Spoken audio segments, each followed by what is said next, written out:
Olá, desejo que você esteja em paz. Começamos mais um episódio do seu podcast que te convida em direção à lucidez, a uma caminhada em direção ao despertar. Sou Lúcio Hunters, o Despertar. 6 de maio nascia Sigmund Freud. Hoje, para nós mandar,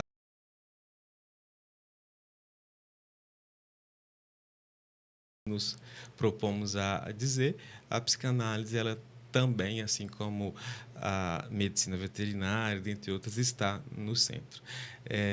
Meu nome é Rafael Juliano, eu sou psicanalista e sociólogo, bem como coprodutor desse podcast.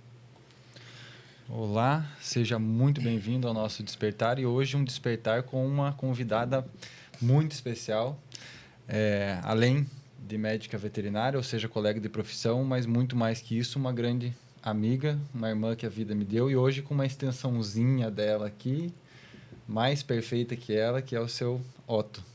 E hoje nosso objetivo é conversar com você sobre esse despertar da lucidez e a relação materno-fetal, na construção da identidade e não deixando os nossos pets de lado e entendendo a participação deles dentro desse processo. Sejam todos muito bem-vindos. Alex Portes. Ró, quiser se apresentar? Primeiro eu quero agradecer o convite. Fiquei muito feliz quando você me chamou em saber que eu posso contribuir com essa conversa.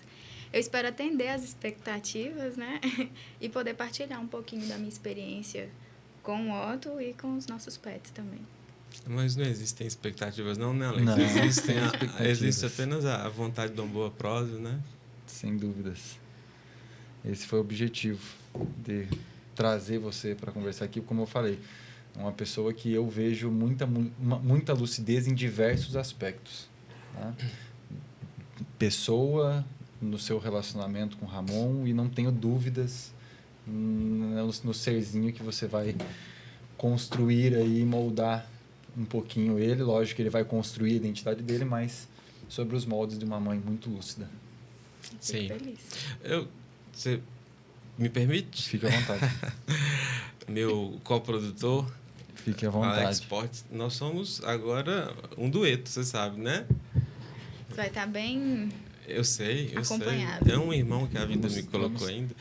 Ele é um pouco resistente para algumas coisas, tipo assim, vamos tomar um suco em casa? Ele não responde, mas uma hora ele toma. Então não é só comigo, não. Tá vendo? Mas isso aí é meu lado esquizoide.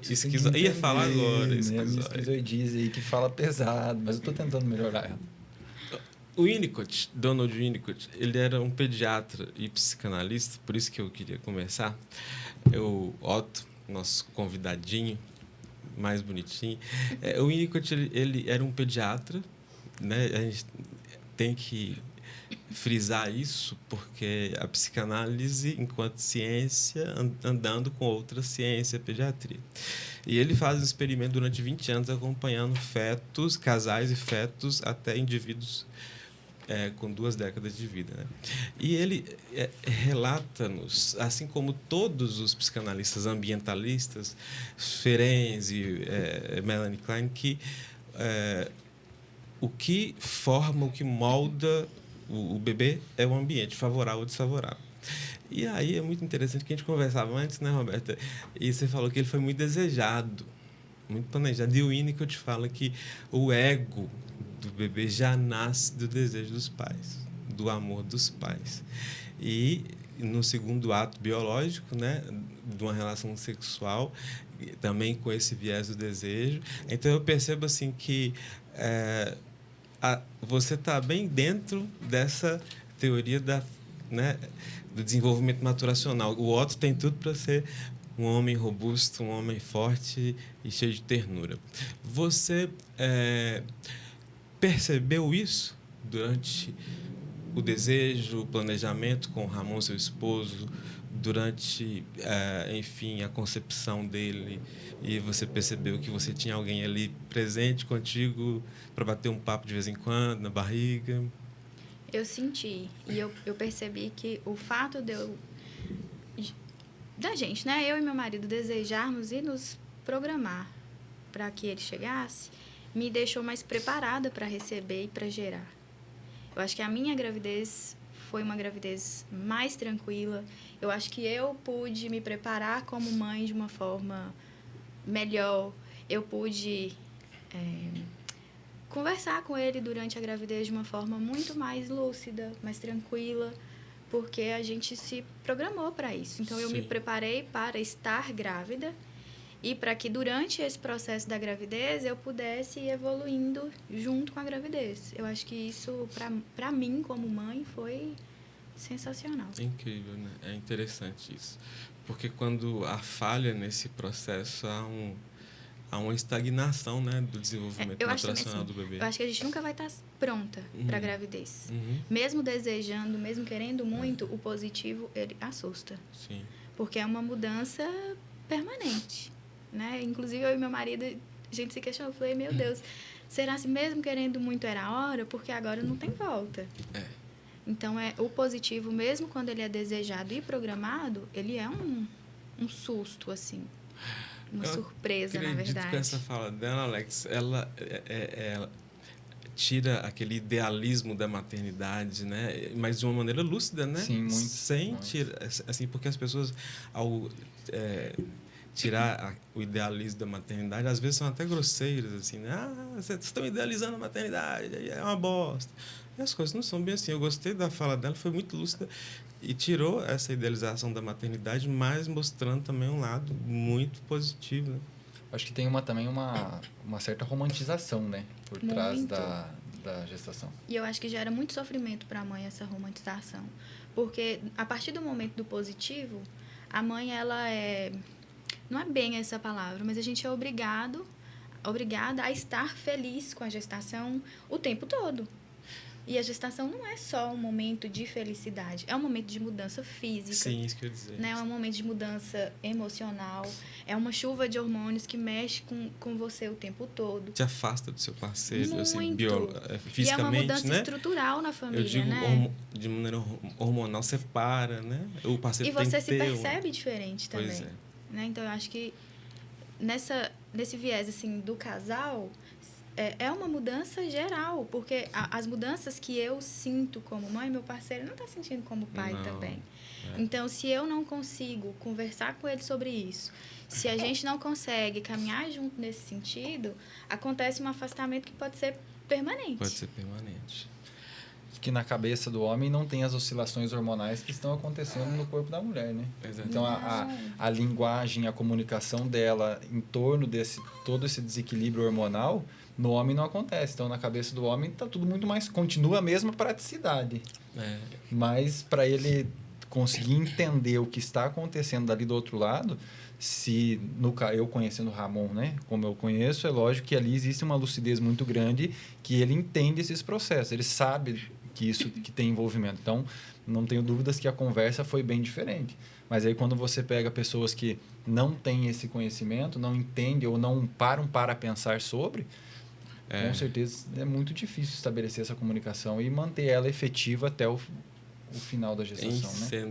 Em sendo psicanalista, eu percebo que a maioria dos nossos homens, eles não estão preparados para a empatia necessária de se colocar no lugar da companheira. E eu que tive amigas gestantes durante a minha gestação, eu percebi muito essa diferença de companheiro, sabe? E a diferença pra gente. Porque ele também não te vê mais só como esposa, que é o que a gente estava conversando, né? Muitos começam a ver só como mãe do filho dele. Então, a gente não é só quem está gerando o filho, né? A gente continua sendo a esposa, a gente continua sendo uma profissional, amiga, a gente continua sendo tudo que a gente era antes do bebê estar ali. E pra gente é difícil pensar dessa forma e mais difícil ainda para o companheiro, como vocês falaram, ter empatia e de reconhecer a gente nesse momento, né? E teve uma vez que você falou, que eu achei muito interessante numa conversa que você estava com suas amigas, e aí você mencionou sobre a atenção ao marido e a atenção ao filho, né? Você poderia falar e lembrar isso, porque eu achei isso de uma colocação muito importante que acaba mudando todo o ver da situação.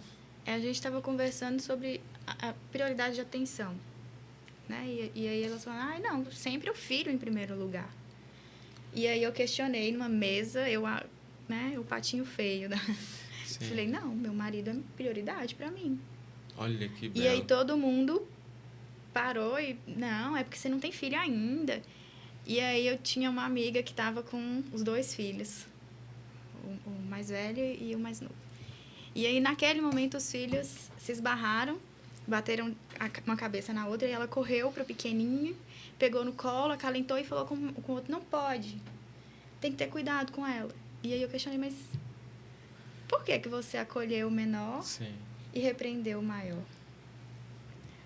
Então, não quer dizer que você ama mais o bebê mais novo? Sim. Ela falou, não. Eu falei, justamente, a necessidade é diferente da prioridade.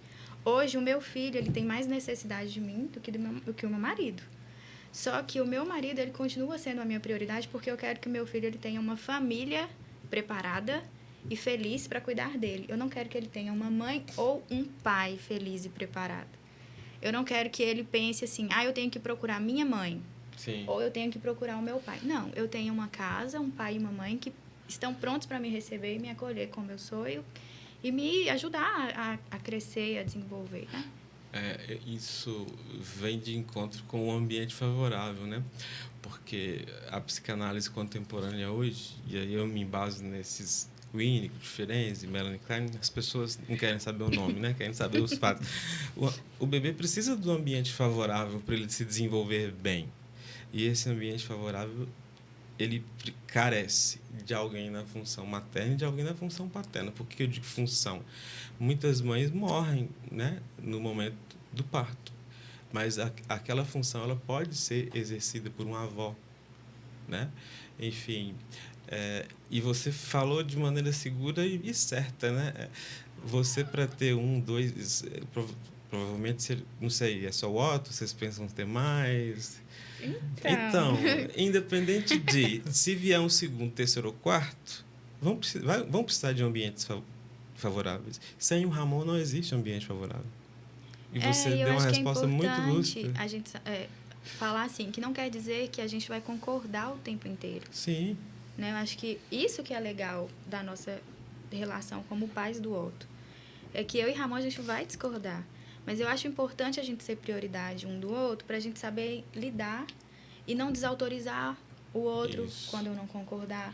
Para o outro saber que eu vou estar de acordo, né, com o Ramon, independente de não concordar o que ele falar. Sim. É importante para que ele respeite e vice-versa.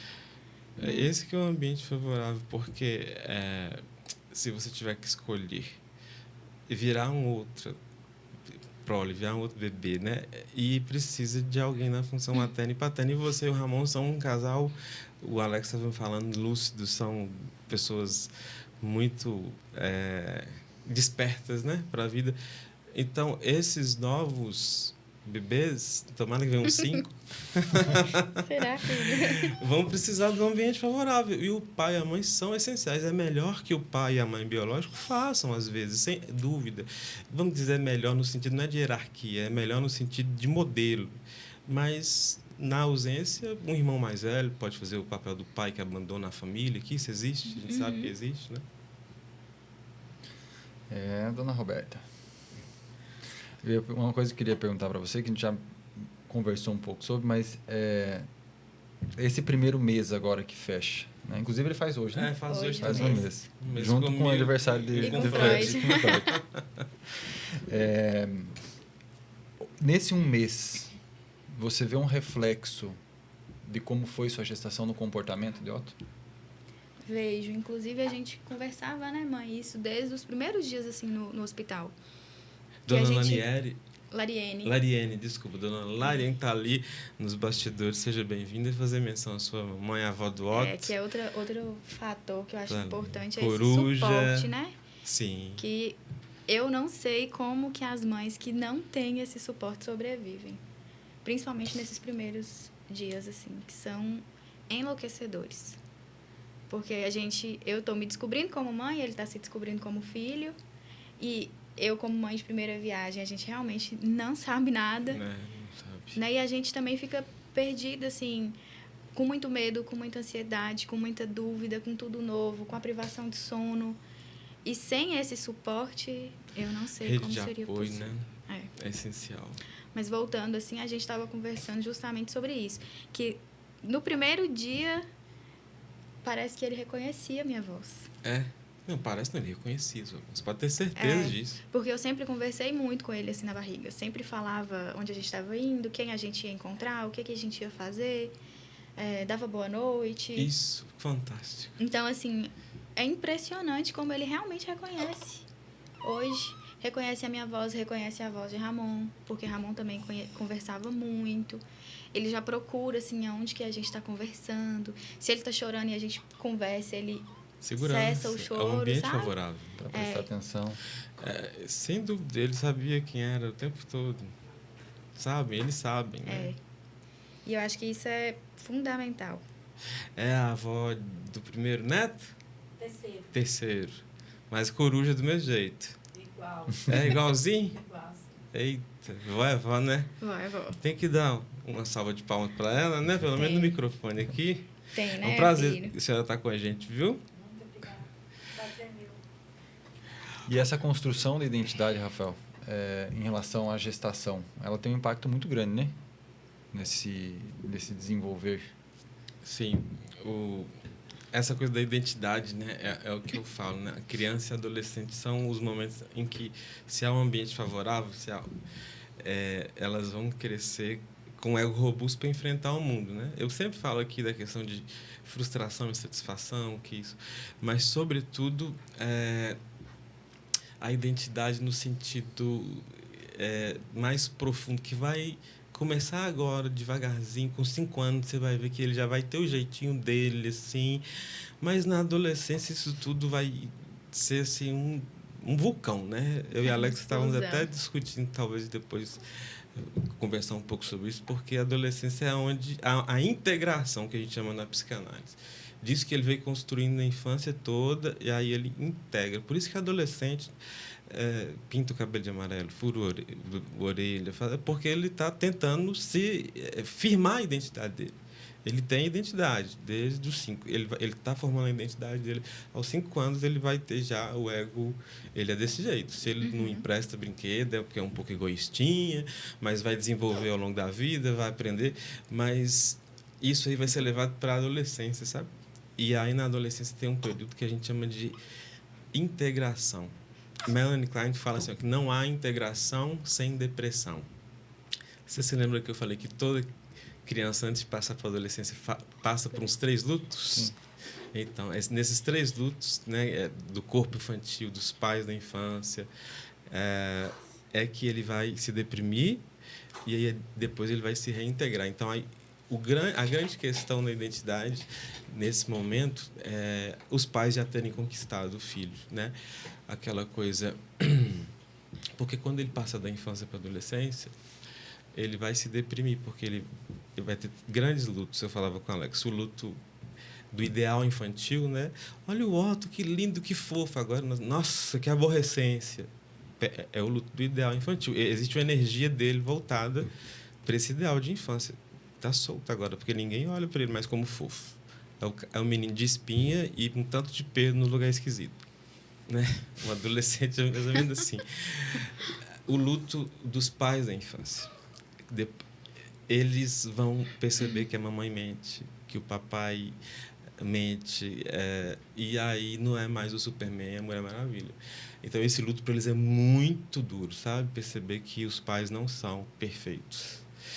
E o luto, eu falei do ideal e do corpo, né? Já. Esses três princípios. Então, quando eles se deprimem, para se reconstruir, aí é que a identidade ela tem que ser muito bem formada, porque os processos simbióticos, né, a gente chama de reintegração, quando ele se deprime dos lutos e volta e forma uma identidade. É por isso que tem toda aquela confusão de adolescente pintar, como eu disse, cabelo, furar a orelha, e heavy metal, emo, sei lá o quê, porque eles estão procurando no que se identificar.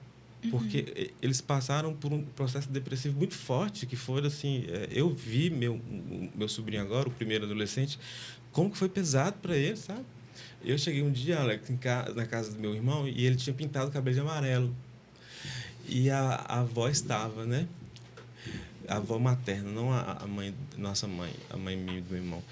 Eu aí perto dele, pede bem, tio Rafa, Deus abençoe. Eu, cabelo legal, bacana, né? Aí a avó, nossa, você acha legal, Rafa? Coisa horrível, Deus me livre. Tem que cortar. Eu falei, não, agora que ele tem que fazer isso mesmo. Melhor agora do que com 50 anos, né? Aqui 50 anos é porque ele não integrou. Não integrou e está mal resolvido. Até passaram uns 40 anos ele está mal resolvido, porque não houve a integração depois desse episódio depressivo. Então, aí hoje ele já está sem o cabelo amarelo, já está com 16, já está namorando. Então, meu irmão e a minha cunhada se aproximaram muito dele. Então, eles foram a simbiose do filho. O problema é quando os pais não têm tempo nessa sociedade louca que a gente está vivendo, né? Parece que a exaustão é um status social, né? É. Você pode falar sobre... Claro. Você teve burnout, você sabe? Eu tive burnout há uns 2 para 3 anos. Nossa, já tem tudo isso, Rafa? Tudo isso. Pois é. E aí o burnout também foi bem no início que eu estava aqui, né? Também eu tinha chegado a fazer o quê? Foi no primeiro semestre de 2021, eu acho. Foi. Foi, né? Foi. E burnout é isso, né? O símbolo de que a exaustão é um estado social, praticamente. Só que ninguém sabe o que é, né, Roberto? Não. E é o que a gente estava conversando antes, né? Que eu acho que é importante a gente se reconhecer a ponto de não querer voltar isso. Para esse esse lugar. Isso foi forte para mim, pode ficar à vontade. Eu estive em um lugar durante o burnout, tive depressão, né, burnout, e busquei tratamento, porque eu também percebi, mesmo estando neste lugar, que era preciso eu cuidar de mim para conseguir sair dali, porque era um lugar que eu não queria estar. Sim. E eu acho que é importante falar isso também, porque as pessoas acham que você está ali porque você quer. Né? E não é isso. E também ninguém vai cuidar de você se você não quiser cuidar de si também não, né? E é um lugar que só você pode te tirar dali. Né? Então, durante o meu tratamento, eu queria me tratar para sair dali e depois que eu não voltasse para o lugar onde eu estive, porque é um lugar de muita dor, né? Essa fala sua é preciosa, não querer voltar. E eu acho que é essencial para sair dali, sabe? Eu falo assim, compartilhando já essa questão também. Eu vivi isso em final de 2019, não, no segundo semestre de 2019 e primeiro de 2020, quando veio a pandemia. E você tocou num ponto muito real, que é justamente isso. Se eu não quiser sair, não vai ter ninguém que vai me fazer sair dali. Eu preciso querer. Mas, ao mesmo tempo, eu vejo que ter ido até lá foi muito importante. Sim.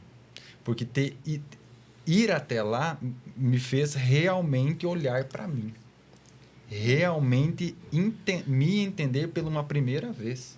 Porque a gente também só chega ali porque a gente não cuidou de coisas que deveriam ser cuidadas antes. Justamente. A gente não identificou isso antes, né? E aí, dentro desse ponto, dentro desse aspecto, você mencionou, né, a hora que a gente estava conversando nos bastidores, a importância desse reconhecimento, ter se entendido e se preparado, até mesmo hoje, para que você tivesse uma gestação adequada de Otto e pudesse ter uma bagagem emocional em relação a isso, mas totalmente estável, para que você pudesse dar para ele e ter essa gestação da forma mais equilibrada possível, né?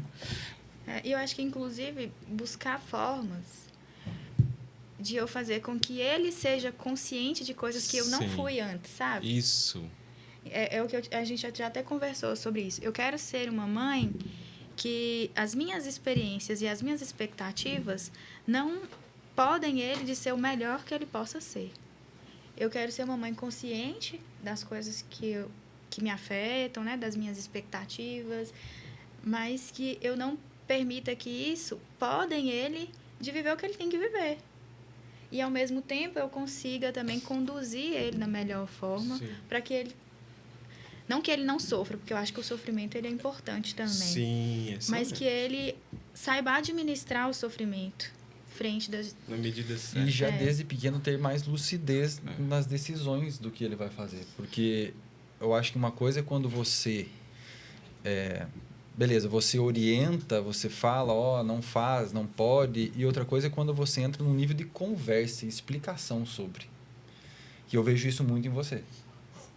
não só o falar não pode, mas sim conversar sobre tudo que está em torno daquela situação e que se mesmo assim ele optar em fazer, você Isso. fez todo Exato. um processo de envolvimento e construção ali de raciocínio para que ele entendesse, para que ele questionasse, né? Então, ou seja, você já vai construindo ali uma consciência muito diferente do que a gente vê Exato. hoje nas pessoas, nessa superficialidade que a gente vê sobre tomar decisões e resolver fazer as coisas. Prazer a qualquer custo, né? Não existe espaço para sofrimento. Isso entrou numa questão muito importante que, voltando no adolescente, a integração ela se faz por simbiose na adolescência, porque eles estão perdidos ainda, né?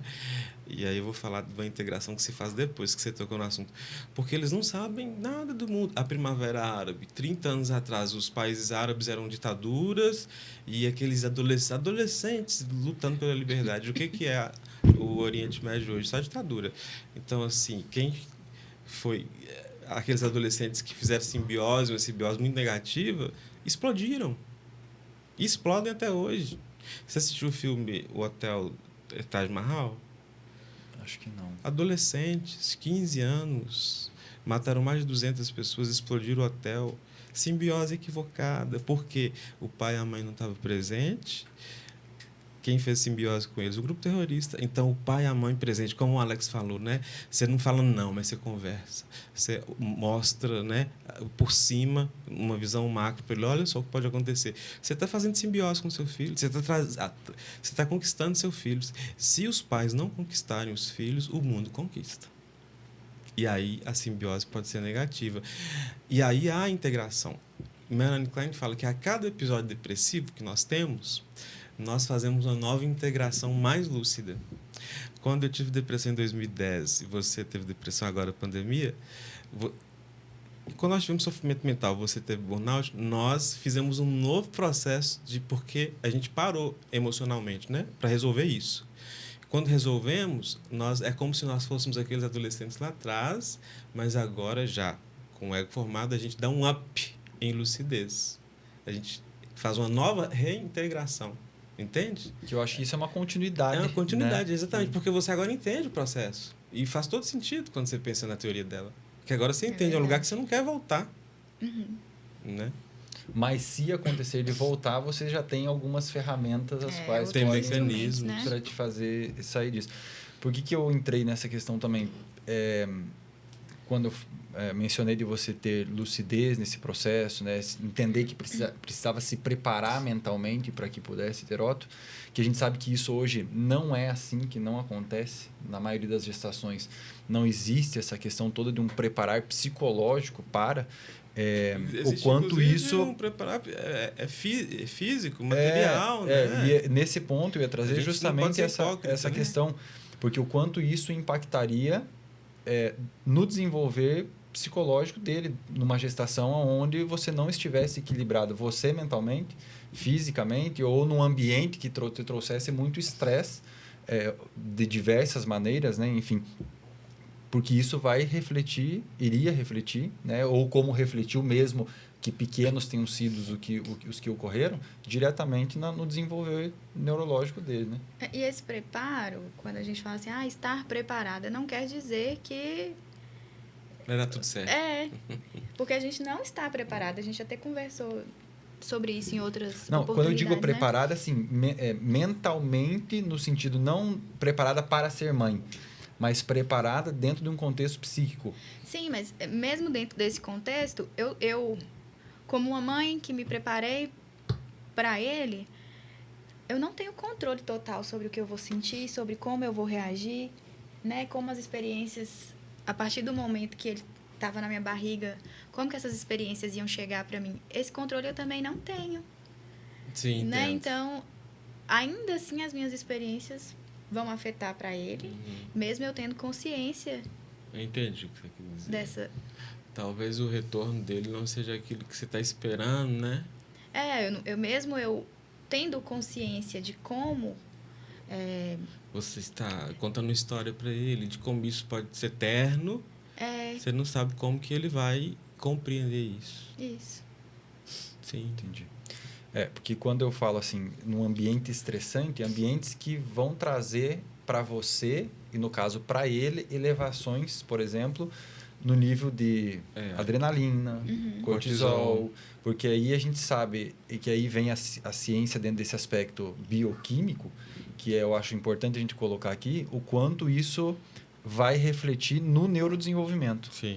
A gente tem experimentos, né, realizados em modelos experimentais, né, em ratos, que isso é feito, em mães que sofreram estresse durante a gestação, diferentes tipos de estresse durante a gestação, então privação de alimento, privação de água, caixa muito cheia, ou a mãe era colocada em caixa com outros animais que não tinha socialização.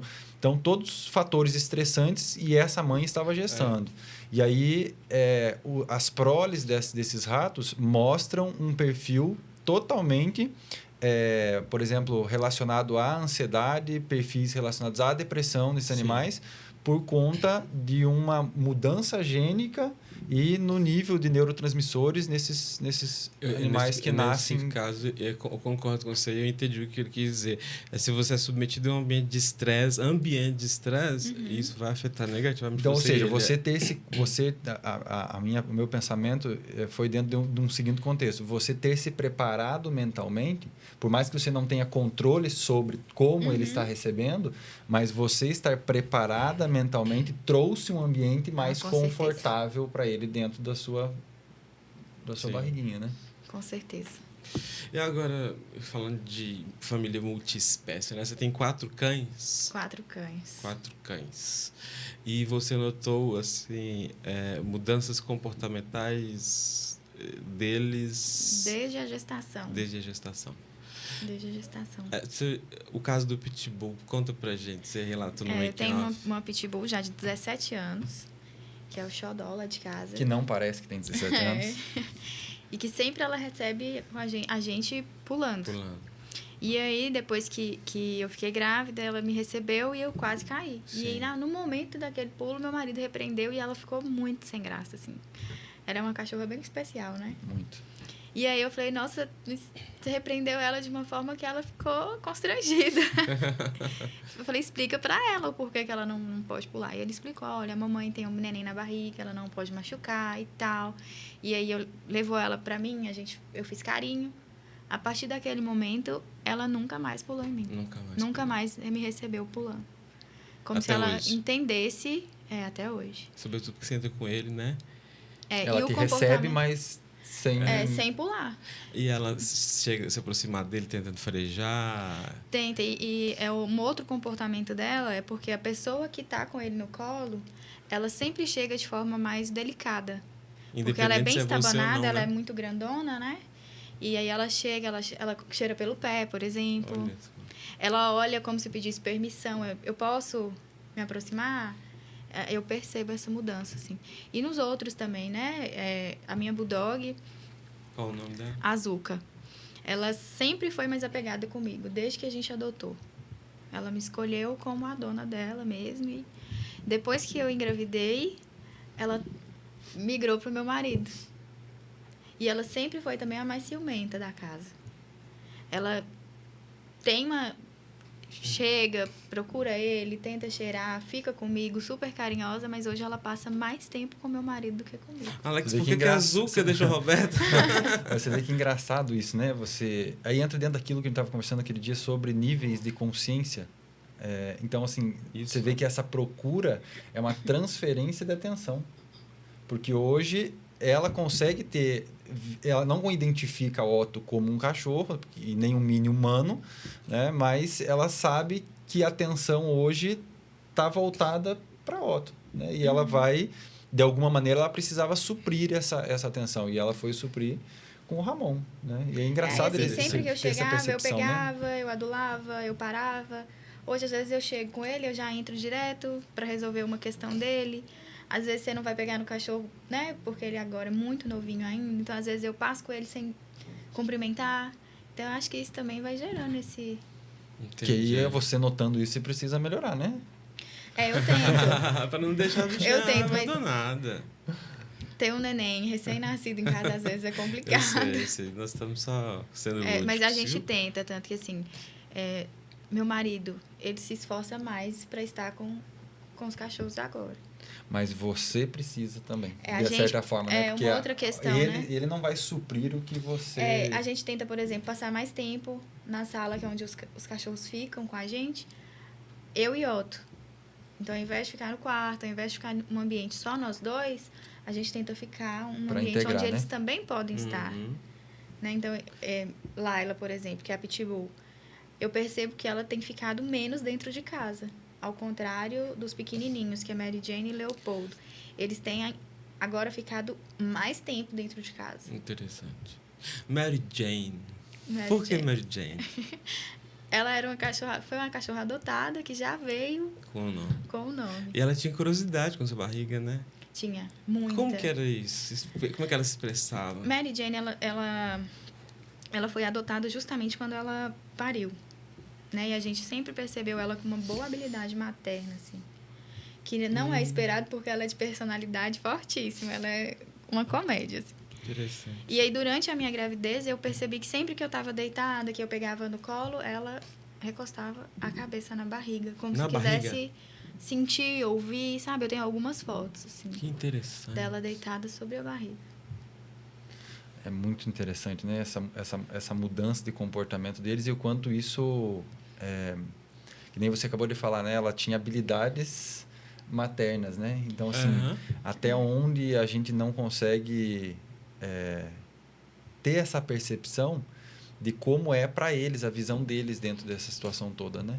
Então, às vezes a gente fica achando que é apenas uma curiosidade, mas tem uma relação muito maior, porque a gente sabe que feromônio durante a gestação é liberado. Então, essa percepção deles do cheiro também, existe uma integração muito grande através do cheiro que a mãe libera durante a gestação. E com Mary Jane, o percurso foi inverso. Ela era mais apegada com o meu esposo. E desde que eu fiquei grávida, ela ficou mais apegada Instinto comigo. materno. Me pedia mais colo, deitava sempre onde eu estava. Interessante. Agora ela fica sempre perto de onde eu e Otto estamos, deita perto do carrinho. Mas isso que você falou que vocês estão fazendo é muito importante, porque acaba que muitos animais ficam abandonados dentro de casa nesse momento, e é aí que vai surgir as questões, né, de depressão, ansiedade nesses animais por E conta falando disso. disso, o meu parto, eu comecei... meu parto foi maravilhoso, foi um parto rápido, mas boa parte do meu parto eu tive em casa, né? O meu trabalho de parto começou em casa e eu só fui para o hospital quando realmente estava assim, no momento dele nascer. E o comportamento dos meus cães foi muito diferente, porque eles pedem muito para entrar em casa, né, e ficar perto da gente, e foi um momento que eles deixaram a gente e ficaram muito quietos. Muito quietos. Não fizeram barulho, não pediram atenção, nada. Como se eles entendessem assim, opa, agora esse momento eles... E entendem, é o que a gente estava conversando sobre níveis de consciência, né? A gente tem uma percepção, eu vejo assim, que a gente tem uma percepção muito, eu acho, enganada sobre eles. Limitada, né? Limitados ainda. A gente acha que eles têm... Sim, eles têm um certo grau de consciência, mas eu acho que vai muito além ainda do que a gente acha que eles têm. Porque, justamente, só o que você está falando aí são percepções de ambiente que eles têm e comportamentos que vocês não precisaram moldar, que nem você falou de lágrima, né? Então, o próprio animal consegue entender o que está acontecendo ali sem uma linguagem verbal e, na maioria das vezes, está relacionado com essa questão de liberação de feromônios. Mas durante a minha gestação também, eu sempre apresentava ele. Tipo assim, dava minha barriga para cheirar, falava, é Otto que está aqui. E falava com o Otto também, apresentava isso é de os extrema animais. importância. Eu acredito, você insiste muito nisso, Alex. Eu acho muito bonito e sou entusiasta. O trabalho terapêutico, ele exige muito a linguagem não verbal, sabe? Porque muitas vezes a abstinência de palavras não é da parte na casa da psicanálise, eu vou falar, porque do psicanalista é da parte do analisando. Então, muitas vezes, você tem que observar mãos. E não quer dizer que isso seja verdade. Não quer dizer que essa leitura corporal, muitas vezes, você pode fazer de maneira equivocada. Você tem que ter muito critério, né? E os animais, né, com seus tutores, ao chegarem em uma clínica com o animal adoecido, você fala, eu acho, assim, de uma lucidez e de uma necessidade urgente de que os veterinários tenham essa sensibilidade de fazer essa leitura, né? Assim, chegou um indivíduo com uma cachorra que é filhote, o menino está chorando, está sofrendo porque a cachorrinha está prostrada. Não estou criticando o trabalho de ninguém, estou dizendo que podemos fazer um up, né? Assim como eu falo que nós podemos fazer um up na psicanálise ortodoxa, sair dela e ir para a contemporânea. E você fala muito sobre isso, né? Precisa muito. Até mesmo quando, por exemplo, você tem uma... Vamos colocar assim, numa recepção que está cheia de pessoas ali com seus cães. E o fluxo, ou seja, o fluxo de atendimento está conturbado. Só o fato de você, como médico veterinário, vir até a recepção, encostar no tutor e falar, olha só, o que seu cachorro tem? Você aguarda só um pouquinho, a gente está terminando o atendimento, eu já vou vir atendê-lo. Essa atenção, esse acolhimento, se você tratar meia hora, não vai ter problema. Não vai. Mas aquelas pessoas que estão ali, elas estão, que a gente já conversou sobre isso, né? Sim. Ela está ali com o seu cachorro, que está doente, então ela já está frustrada emocionalmente por isso. Tem a frustração financeira também, Sim. porque inevitavelmente ela já está pensando nisso também, sem contar o que está acontecendo em casa. Porque aí é um casamento que não está bom, é o filho que também está doente. Então ela já vem ali emocionalmente carregadíssima disso. Até a gente vai falar muito disso no nosso próximo episódio, que é justamente como lidar com esses tutores, porque a gente é muito superficial nesse acolhimento. Nós estamos e muito até acostumados. A colaboração do tutor durante o atendimento é outra, né? Muda completamente, porque assim... A adesão aos tratamentos. E a gente eu não estou colocando isso como algo a favorecer o ambiente, digamos assim, no sentido para que não tenhamos problemas. Não é isso. É para que aquilo é o necessário. Uhum. Como ser humano, aquela pessoa precisa ser acolhida. Na verdade, ela é o que precisa devia ser feito sempre, né? Sim, justamente isso. Existe, nós temos que nos habituar à linguagem não verbal e nós estamos muito relaxados. A linguagem é só a palavra. Não, o silêncio faz parte da linguagem, né? O corpo faz parte da linguagem. Então, Alex, ele insiste muito nisso. Eu acho isso muito nobre da parte dele, de observar o que tem por detrás daquele atendimento, naquela recepção tumultuada, né? Porque não é só aquilo ali. É muito além daquilo. É muito além do que está ali, né? Então, ter esse cuidado, é o que você falou, vai acabar favorecendo a condução da consulta com o tutor, a necessidade de exames, então, o entendimento desse tutor que há necessidade de fazer. Então, se eu não tiver esse tutor o mais confortável possível dentro do problema todo, que eu não vou conseguir minimizar ali, negativar o emocional dele, mas dando o acolhimento que ele precisa, ele vai ser muito mais compreensível nas necessidades. E às vezes o problema do animal é justamente o problema que o tutor está sofrendo, né? Uhum. Justamente. E aí acaba refletindo nesse comportamento, nessa interação, e aí o animal fica... É que nem eu falo sobre recepção, não só isso. O fato de você ter uma recepção cheia com várias pessoas e vários animais, a linguagem e comunicação dos animais é através corporal e através de feromônios. Então, o cachorro pode ser o mais calmo possível. Ele chega numa recepção e essa recepção tá com animais ali que estão estressados, ele vai estressar dentro do consultório na hora que eu atender. Então, assim, isso é outra coisa que eu vejo muito e eu acho que alguns lugares já trabalham dessa maneira, mas quanto mais se trabalhar com horário agendado, melhor. Porque você evita e minimiza vários pontos de estresse ali que vão atrapalhar dentro do consultório. Sim. O próprio cachorro que entrou, o próprio paciente, seja um gato, cachorro, que entrou antes no consultório, que passou por o estresse, ele deixou o cheiro de estresse lá dentro. E o outro que vai entrar agora vai estressar lá dentro por conta do cheiro que ficou lá dentro. Então, blindar o ambiente com feromônios, enfim, tem várias maneiras aí que existem no mercado, mas aí necessita que as pessoas queiram entender sobre isso. Sim. Né? Queiram despertar, não. É uma preocupação, eu vejo assim. Com isso. E outra, eu estava falando com uma aluna esses dias. Perguntei para ela assim, qual que é a preocupação sua na hora que você se forma? E não dá conta de atender. Aí eu falei assim, atender o quê? O cachorro ou o tutor? Porque a preocupação dos Sim. recém-formados não está no paciente. Não está no caso. Está do no animal, tutor. não, Em superar as expectativas do tutor no atendimento. E não estão com os olhos voltados para o paciente. A preocupação é o quê? Eu não posso ficar mal falado. E isso aí já... Beleza. Consequentemente, você vai fazer um bom atendimento? Sim, porque você tem essa preocupação, mas os seus olhos não... A sua energia não está direcionada para o animal. A sua energia está direcionada Você não para está o tutor. investindo em energia vital ali, né? Você está como o tutor. A tua preocupação é o tutor. Não é o animal. É verdade. Né? Eu acredito muito que nós vamos ter que fazer um programa com a Roberta daqui 1 ou 2 anos para a gente ver as reações do Otto, a interação do Otto nessa família multiespécie, sabe? Como é que é fazer parte de uma família multiespécie? Como você e o Ramon lidam com isso, conversam? Como que é a rotina de vocês? Você se importa? Na verdade, eu nunca... Você se reconhece como membro de uma família multiespécie? Sim.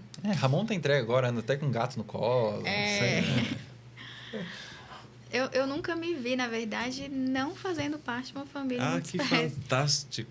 Porque eu sempre gostei, né, de ter animais, assim, sempre tive cães. O gato agora é uma experiência nova para mim e para o meu marido, que está sendo, assim, sensacional. Mas eu nunca me vi fora desse contexto, porque para mim era muito natural conviver com os cães. Eu acho que a gente também sempre conversou muito disso, né? Que era uma pergunta que todo mundo me fez durante a gravidez. Você vai continuar com seus cães quando seu filho nascer? Com 4 cães? E se seu filho for alérgico, o que você vai fazer com seus cães? Isso incomodava? Me incomodava. Porque, assim, eu assumi a responsabilidade de cuidar deles. Né? E da mesma forma que eu assumi a responsabilidade de ter e cuidar de Otto. O que Otto vai pensar se eu desfizer dos cães por eles, né, dificultarem em algum momento alguma questão com ele? E assim, em algum momento eu vou desfazer de Otto porque ele não vai estar favorável para mim e para Ramon, vai estar difícil. Então, assim, eu assumi a responsabilidade de cuidar dos meus cães, né, de dar a eles uma vida segura e confortável. É uma responsabilidade. E eu e meu marido, a gente tem... a partir do momento que a gente optou por querer Otto, né, e programou, a gente sabia das dificuldades que a gente podia ter de Otto numa casa com cachorro. Então, a gente tinha que se preparar para lidar com essas dificuldades numa casa com cachorro. E não mudando esse ambiente porque ele chegou. Né? Mas é uma pergunta muito frequente. Eu acho que não só... Isso é porque nós... Uma parte de nossa espécie, do Homo sapiens, ainda se considera... Né? E o Yuval Harari, eu li outro dia aqui, ele é um historiador que usa a metanarrativa como... Para estudar a história, a metanarrativa, ele pega a nossa espécie desde a origem e vai traçando até onde vai dar isso, né? E ele diz que nós, em relação aos outros animais, nós já nos tornamos deuses, né? E deuses não lá muito misericordiosos. E eu acredito que falta esse despertar que nós somos apenas outros animais. Apenas isso. Com o nível de consciência X, eles com o nível de consciência Y. E quem desperta entende isso que você está falando. Eu tive uma perda também recente de uma cachorra, Aurora, né? Era filhote. E eu ouvi, nossa, esse dinheiro dá para comprar uma moto. A gente ouve. E dói, porque você ouve isso de gente que é da sua família. Uhum. Não, esse dinheiro você tá doido, dá para você aplicar. Mas eu não ia deixar ela morrer, amiga. Não ia deixar ela sofrer. Não, eu nem achava que ele ia morrer. E não é nem o preço das coisas, é o valor Mas que a gente dá, né? as pessoas que não estão despertas levam só para esse lado. E eu quero que Otto gasto, também né? cresça sabendo disso, né? Porque, assim, a gente conversou também aqui nos bastidores. É muito fácil você ter respeito por alguém que você depende. Sim. Agora, ter respeito por quem depende de você, por quem você tem que dar cuidado, é mais difícil, Sim. né? Então, eu quero que ele cresça sabendo que respeito e educação não é uma qualidade, é uma obrigação de todos. Eu amei. Não é virtude, né? Não. E as pessoas têm... hoje em dia é um elogio você ser educado. Exatamente. Eu não quero que Otto leve isso como bom. elogio. Eu quero que ele saiba que ele tem que ser educado com todos independente homem, mulher, independente de homem, cachorro, gato, né? Eu acho que a gente é uma obrigação de todo mundo. Eu adorei sua frase. Às vezes eu falo assim, sabe, a pessoa, mas eu coloco tudo em casa. Tá? Eu falei, mas na análise, né? Não estou falando o nome de quem, mas isso não é virtude, não. Ué. Como assim? Isso faz parte. Ué. Não é uma individualidade. Eu acho que isso que você falou fantástico, sabe? As pessoas estão confundindo o que é obrigação da gente enquanto cidadão, exercício de cidadania, com virtude. Ser bom, pagar imposto, ser empático, isso não é virtude, não. Não é? Justamente. Eu acho que a gente tem perdido isso, muito, né? Muito. Existe uma perturbação nesse entendimento, né? E aí, que nem você falou aí sobre se desfazer, né, dos cães. Como que você vai se desfazer de algo que, em diversos momentos, te deu muita coisa? Nossa. Emocional, dá, né? E continua dando. Inclusive, agora, bem no finalzinho da minha gestação, acho que uns 20 dias, né, mãe, antes de eu nascer, meu marido resgatou 2 filhotes. E aí ele me ligou e falou, nossa, você vai me matar, acabei de resgatar 2 filhotes à noite. E eu falei, meu Deus, 4 cães já, eu grávida de 8 meses, no finalzinho, me chega mais 2 filhotes em casa, 6 cães em casa. Eu falei, Olha meu só. Deus, e agora? Ô mãe, então a Roberta sempre teve pet? Desde pequenininha? Olha só. Então já cresce. Quando ela era bem pequena, a gente perguntava, a gente tem mania de perguntar, o que você quer ser quando você crescer? Eu quero ser médica de animais. Olha só. E se tornou, né, Roberta? Me tornei médica de animais. Embora hoje eu não atue, né, na veterinária. Você atua na maternidade. Hoje eu estou como mãe do Otto, né?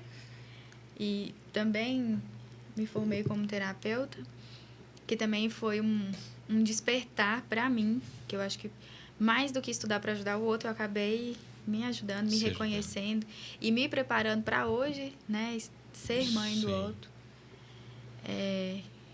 Mas eu sempre me identifiquei nesse ambiente multiespécie, sabe? Eu nunca me vi num ambiente... Acho meio chato também, né? Só Porque gente. eles têm muita coisa para ensinar pra gente, né? Tem muita coisa. Desde que a gente esteja aberto a querer entender eles, né? E conversar com eles da maneira que eles E eu falo que só quem se permite conhecer essa relação vai entender o que é essa relação. E não é tão simples, né? Porque você vê... Você estava falando aquela hora de fazer maldades, né? Como que tem pessoas que conseguem fazer qualquer tipo de maldade com animais. Né? Então, não é nada tão simples. Coisa de aprendizagem, né? Eu vim de Belo Horizonte tem pouco tempo, 1 ano. E a Aurora era uma Shih Tzu, e eu tenho uma vira-lata lá em casa de 16 anos. Aí nós fizemos a transição para levar a Shih Tzu para lá. Foi uma tarde, ficou, depois foi outro dia, uma tarde, dormiu, aí depois foi de manhã, dormiu, e a Olga, a mais velha, aceitou, sim. O primeiro cachorro que ela aceitou foi a Aurora.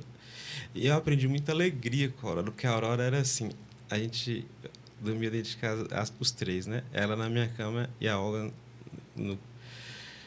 na caminha dela. Abria a porta para elas irem, né, fazer xixi, já a Aurora, a primeira coisa que ela fazia, ela dava uma lambida no rosto da Olga. A primeira coisa, Alex. Olha que interessante. E a Olga é toda sisuda assim, na dela, velhinha, né? E toda vez que eu chego em casa disso, eu sinto falta até hoje. Eu falo que acho que eu não vou deixar de sentir falta disso nunca. Ela vinha, ela esperava eu pegar e abraçar ela. Eu pegava ela no colo, abraçava ela, colocava... E assim, como que eu aprendi essa alegria das coisas simples, sabe? De esperar por alguém e dar um abraço. A disponibilidade para o outro, né? Sim, de dar um bom dia gostoso, com um beijo no rosto, Você assim, sai da 20 outra, vezes de casa, às 20 eles vão te receber e te levar no portão. Vão te receber da mesma maneira e vão te levar da mesma maneira. Da mesma maneira. E a Olga sentiu, a Olga começou, eu fiquei até preocupada, ela começou a ficar um pouco abatida, assim, agora não. Ela nunca, a mais idosa, eu resgatei em Belo Horizonte, no albergue. Ela nunca entrou no meu quarto nem no meu escritório, não porque eu proíbo, ela não entra. Não, eu já tentei arrastar, mas aí é forçar demais. Depois que a Aurora morreu, 3 dias, ela ficou na porta do meu escritório, a porta estava aberta, eu olhei e falei para Alex, né? Tô até repetindo, mas acho que vale. Aí eu olhei assim, Olga, pode entrar. Aí quando eu falei pode entrar, ela entrou e deitou exatamente no lugar que a Aurora deitava, porque eu Olha ficava só. trabalhando e a Aurora deitava debaixo da cama. Aí eu conversava com a Alex, né? Se ela queria me dar conforto, mas talvez saudade mesmo da Aurora. Tem a relação, né? Sentir o cheiro da dela. proximidade, o conforto e também o fato de ainda sentir o cheiro da outra, a outra querer estar próximo onde ela ficava, E né? aí você vai aprendendo com isso tudo. Leopoldo é filho de Mary Jane, né? E eles nunca se separaram. Desde que ele nasceu, eles sempre viveram juntos. Se um sai sem o outro, a gente percebe que o que fica esperando o outro voltar. Olha só. Ele não anda muito pela casa, ele fica sempre ali perto do portão, sempre olhando para ver o movimento que faz no portão, para ver se é o outro que está chegando. É interessante. A Olga não gosta de andar de carro, não, que ela fica enjoada. A Aurora adorava. Eu abri a porta da frente, a Aurora já subia porque era no meu colo. Aí quando a Aurora ia, a Olga começou a ir. Aí eu abri a porta da trás, Ela ia também? Ia também, mas enjoando, mas ia. Mas ia. É interessante. Uma hora só vai sair os dois e eu não vou sair junto, né? É, Vamos nós três. agora daqui a pouco já tá na hora de adotar outra já. Pois é. Porque fica só agora a parte de elaborar o fim desse luto, né? E não substituir. Que é importante também, né? É porque no outro dia que ela morreu, eu já queria me dar um cachorro. Eu falei, não, gente, não dá não. Eu tenho que chorar por mim. E eu chorei mesmo, nossa. Hoje eu Meu pai me conversei com repreendeu. uma tutora que ela perdeu a cachorra dela de 17 anos. Nossa. Eu atendi ela tem um ano. Acho que eu atendi no início do ano, esse ano de novo. E ela acabou... eu nem sabia. Vi num post... Não foi nem dela, foi de uma veterinária que atendeu ela. E aí eu até mandei mensagem para ela para saber o que tinha acontecido. E ela falou no telefone assim para mim... não, eu não quero mais saber de ter cachorro. Não dá. Eu falei, o luto você precisa viver, mas esse pensamento de você, essa fala de você não querer ter outro animal é um pouco egoísta. Sim. Porque existem outros animais, outros cães, talvez um gato, falei, não sei, que precisa ter o propósito dele na sua vida também. Sim. Então... E que merecem uma pessoa É isso que eu ia falar, ela, e né? que merecem você... Foi justamente o que eu falei para ela, que merecem o seu cuidado, porque pessoas como você que cuidam da maneira que você cuida é muito raro. Sim. E tá cheio de animais aí, cheio de cães e gatos que estão precisando de cuidados como os seus. Então, lógico, não tem que ser agora, porque vai ser uma substituição. E é o que a gente falou sobre o luto. É reorganizar toda essa energia e depois, no momento em que isso apareça... Tiver ok. Que vai aparecer, não adianta. Se tiver ok com a Vai falta aparecer. do outro, né? Então, ok, Os é uma filhotes, saudade eu boa. consegui adotante para eles, né? E foi, assim, maravilhoso. Porque foram pessoas que gostavam de animais, que queriam muito, que já tinham se organizado para isso. E hoje os dois estão com uma vida muito legal. Estão com a mesma pessoa ou pessoas Não, diferentes? pessoas diferentes. Legal. Eu preciso só esperar um pouco mais para que a saudade fique uma saudade de alegria apenas, né? Porque substituir é muito ruim para o animal e para a gente, né? Porque não vou achar outra Aurora. E é importante esse período para que você também não trate o outro como a Aurora, Sim, né? Trate o outro como o outro sim, mesmo e exato. reconheça ele como um animal Até porque vai ser diferente. um outro indivíduo, É. com necessidades Exato. totalmente diferentes, comportamentos totalmente diferentes.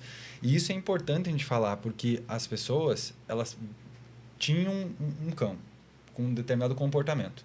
E aí elas acabam adotando, às vezes, da mesma raça, inclusive, e acabam se frustrando, porque aquele Sim. cão não tem o mesmo comportamento. Nunca vai Não. ter, gente. Não tem o mesmo comportamento. E a pessoa fica frustrada. Por quê? Porque, eu tinha fulana, que fulano era assim. Ciclano não é. E aí, Alex, nós reforçamos aquilo no qual nos implicamos, né? Se o inconsciente, um dos pressupostos essenciais para o inconsciente é o sonho, um dos pressupostos elementares para o ego também, para o consciente, é a de indivíduo. Então, se você tem vários pitbulls com vários características diferenciadas, você tem, sim, aparelho consciente, com certeza. Sim. Porque se você for substituir foi igual, tudo bem. é algo da raça, enfim, sei lá, mas é consciente, porque é outro indivíduo, é outro ego.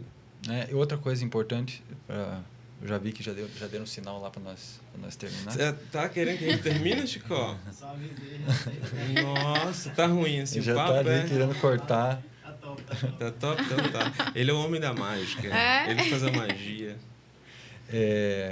Né, eu falo assim, tem muitas coisas que as pessoas não sabem sobre comportamento e que se elas fossem começar a ler e querer saber mais,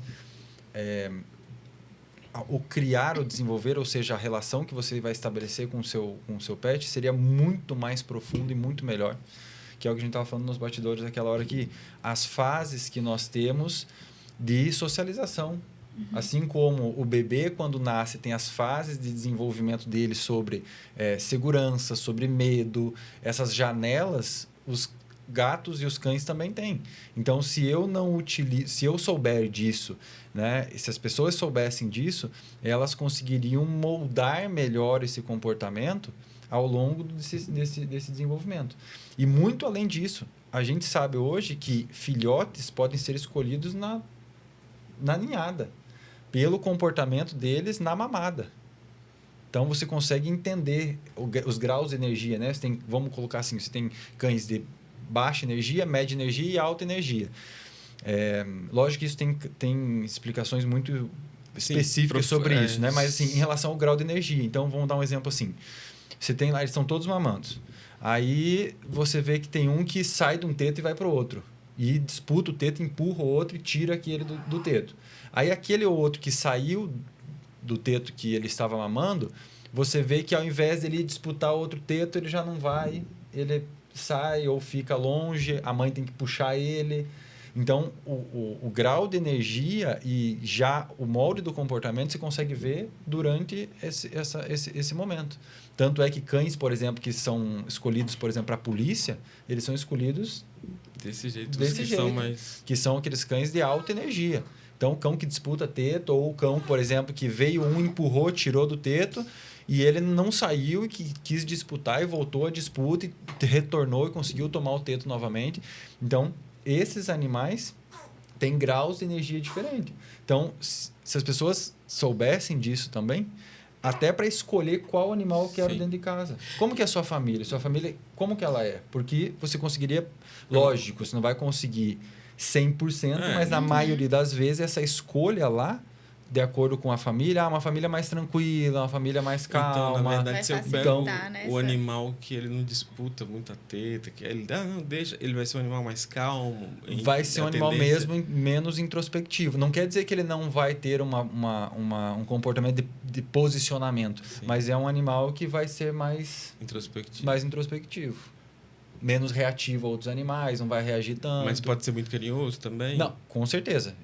Isso não vai minimizar esses comportamentos, mas né? Em relação àquela energia dentro de casa, sabe? Certo. Então, tanto é cães de companhia para cegos, enfim, tudo, esses animais são todos escolhidos na ninhada. Por isso que eles falam, esse animal foi escolhido na ninhada, porque eles fazem isso. Aí eles colocam fitinha em todos os animais e vão fazendo vários vídeos ao longo dos dias para ver o comportamento de cada um. E aí eles começam a separar. Esse aqui é de média energia, baixa energia. Nós vamos trazer você e o Otto aqui daqui uns 2 anos para ver como é que vai estar. Daqui um ano já está mais interessante. Daqui um ano já vai dar para ver o que ele vai achar da Mary Jane, da Pitbull, que eu esqueci o nome. Ele vai ter comido bastante ração. Você estava com medo que ele não ia deixar você... Essa noite ele estava bem agitado. Ele deve comer ração mesmo, né? Na hora que começa a engatinhar. Tem um trecho do livro do Winnicott aqui que eu gostaria de ler antes da gente terminar. Abre citação. Assim, casa é onde tudo começa. À medida em que envelhecemos, o mundo se torna mais estranho e mais cruel. Fecha citação. É interessante isso, porque o ambiente favorável, ele permanece, né? E quando a gente envelhece, a gente tem que sair. E lá fora tudo é tão estranho e cruel às vezes. A vida de adulto. Mas se teve uma vida até esse dado momento bem... Você vai dar conta. Bem consolidada, você vai dar conta. Eu não tenho dúvidas que Otto vem por esse caminho aí. Sabia que você ia chegar aí. Eu espero poder prepará-lo, né, para nós isso. nós temos que estar prontos para esse mundo, né? Porque é nós que vamos fazer a diferença nele. Não no ar de arrogância, mas no ar de desejo, né? Eu falo com o Alex sempre, não é arrogância. Hoje a gente é 2. Os convidados vêm, ajudam, mas é o desejo de a gente fazer um mundo mais lúcido, né? E a Pessoas gente com relações escuta mais muito assim, lúcidas. ai, ter filho num mundo desse de hoje.